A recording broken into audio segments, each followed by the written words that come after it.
Nedavno je grad Solin od privatnika otkupio istočnu zemljišnu parcelu od Šuplje crkve u Solinu i krajem srpnja 2020.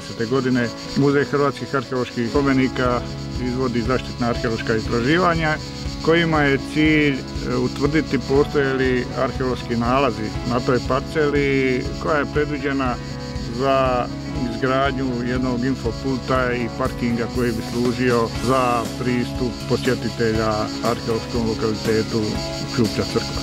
Nalazi iz tih sondi, iskopali smo dvije velike sonde do 5 metara dubine, 6 puta 5 metara dimenzija.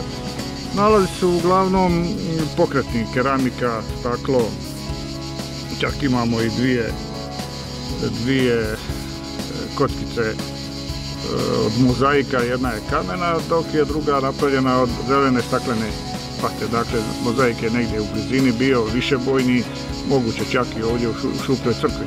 Ostali materijal su rimske amfore, tegule koje su služile za pokrov, zatim kuhinjski lonci, osim keramike imamo nešto nalaza životinjskih kostiju. Uglavnom taj prostor je kontaminiran obližnjim prostorom, odnosno crkvom koja je funkcionirala u 6. stoljeću.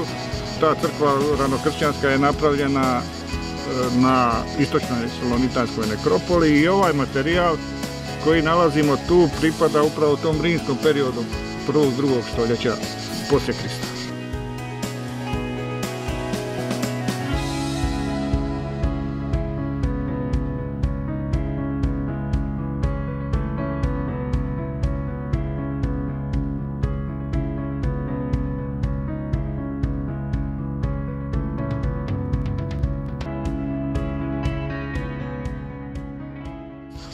Ta nekropola koja se pružala uz cestu koja je vodila od Porta Andetrija, odnosno od istočnih vrata Salone i prolazila negdje pored rijeke, uz nju se mjestimice formirale grobišne parcele, rimske grobišne parcele i pokapali su se dole zapadnije čak i rimski vojnici.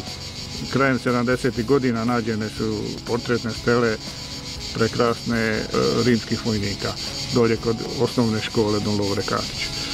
Ovi nalazi koje smo našli danas potvrđuju dakle da je i ovdje, da se istočno od Šuplje crkve također pružala najvjerojatnije rimska nekropola, s tim da će buduća istraživanja, odnosno sonde koje tek trebamo iskopati, pokazati jasnije hoće li biti još rimskih urna, paljevinskih grobova, sarkofaga ili nečeg trećeg.